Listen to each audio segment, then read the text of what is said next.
El patrón de diseño observable nos ayuda a tener lógica separada en cada una de nuestras clases de observer. Eso nos ayuda a tener código desacoplado a lo que es nuestro código principal y además nos ayuda a tener disparadores en los cuales si pasa algún tipo de acción nosotros podemos notificar de alguna forma a aquellos clases que están escuchando para saber si ha pasado algún tipo de evento o disparador. Para ver esto vamos a hacer un ejemplo bastante sencillo en el cual primero te voy a mostrar la diferencia entre el observable y el observer. El observable va a ser una interfaz en el cual tendremos principalmente tres métodos, que es añadir un observer, eliminar un observer y notificar que algo ha pasado a esos observers. El observable no es más ni menos aquella clase que administra los observers. Y los observers es una interfaz en el cual se va a llamar al método update. Cuando se llame al método update, a la hora de notificarlos, lo que hará es simplemente hacer algún tipo de lógica que nosotros será separada dependiendo de cada una de las clases. Para ello tenemos este ejemplo observable que lo que haré es implementar la interfaz observable que he creado. Y con ello vamos a implementar nuestra lógica de observable. En nuestra clase que estamos implementando observable tendremos que tener alguna forma de guardar estos observers, ya que es la clase que administra nuestro observer. Para ello tenemos un set, que es observer set, que es nada más ni menos de un hash set. Si no sabes lo que es un set y qué diferencia sobre es con una lista, te dejaré un vídeo aquí arriba en el cual puedas mirar la diferencia entre una lista y un set. Dicho esto, lo único que tendremos que hacer es implementar nuestra implementación, en el cual al añadir un observable tendremos que observer.add y le diremos que añadiremos un observer. De la misma forma, en observer.set, si queremos eliminarlo, también tendremos que eliminar el observer que estamos pasando. Y para finalizar, lo que tendremos que hacer es recorrer todos y cada uno de nuestros observers y llamar al método que hemos visto anteriormente, que es de nuestra interfaz, que es update, diciéndole así que realice algún tipo de acción porque ha ocurrido algo. Para eso vamos a utilizar unos ejemplos bastante básicos. En el ejemplo 1 tendremos un ejemplo observer en el cual vamos a decir que vamos a implementar observer. Y observer vamos a decir update, vamos a poner un systemout.println y por ejemplo vamos a poner se ha llamado a ejemplo 1. De la misma forma vamos a crear por ejemplo ejemplo 2 observer y en el cual en vez de llamar se ha llamado a ejemplo 1 vamos a ejemplo 2. Por último ejemplo 3 observer y ejemplo 3 aquí en el systemout.println. Por tanto, ya tenemos, para que quede bien claro, dos tipos de clase. La primera, lo único que hará es administrar a través de un set,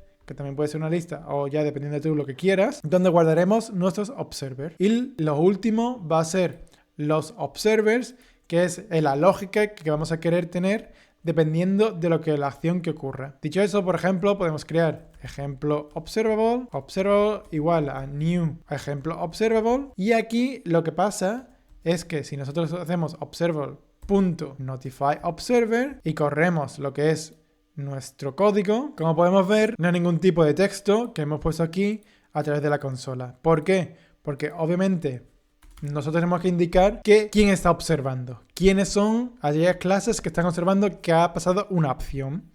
Por tanto, en el observable tendremos que añadir observer, que puede ser, por ejemplo, ejemplo 1 observer y observable.addObserver new ejemplo observable 2.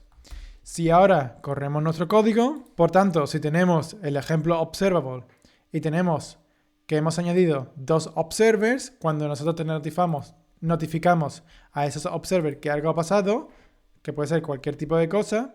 Si nosotros ahora corremos el código, vemos que efectivamente se ha llamado a ejemplo 1 y se ha llamado a ejemplo 2, pero en ningún caso se ha llamado a ejemplo 3, aunque sea un observer, ya que aquí no le hemos indicado de ninguna forma que se notifique ni que se añada a nuestro observable. De la misma forma, por ejemplo, podemos añadir, después de notificar el ejemplo 3, y volver a notificar una vez después a todos y cada uno de los observers que estamos guardando en nuestra clase observable. Y ahora, si volvemos a ver lo que es la consola, podemos ver correctamente que se haya llamado al ejemplo 1 y se ha llamado al ejemplo 2, como tenemos aquí, Y por último, se ha llamado tanto al 1, al 2 y al 3, ya que lo hemos vuelto a llamar después de añadir el ejemplo 3. Esto es un ejemplo bastante sencillo de lo que es el patrón de diseño observable, pero puede ser administrado para diferentes tipos de cosas, como puede ser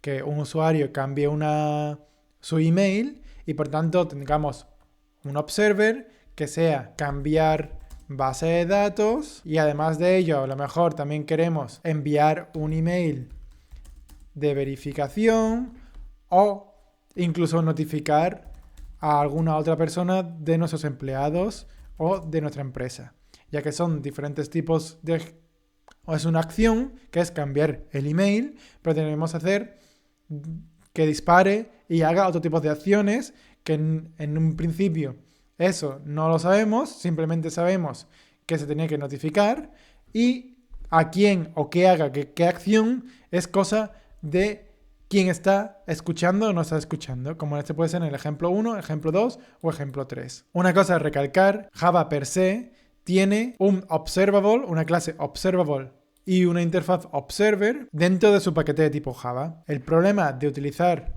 ese tipo primero es que observable no es una interfaz, sino es una clase, que además cada uno de ellos, si vemos aquí observable, está deprecada desde la versión de Java 9. De la misma forma, en Observer también está deprecada desde la versión de Java número 9.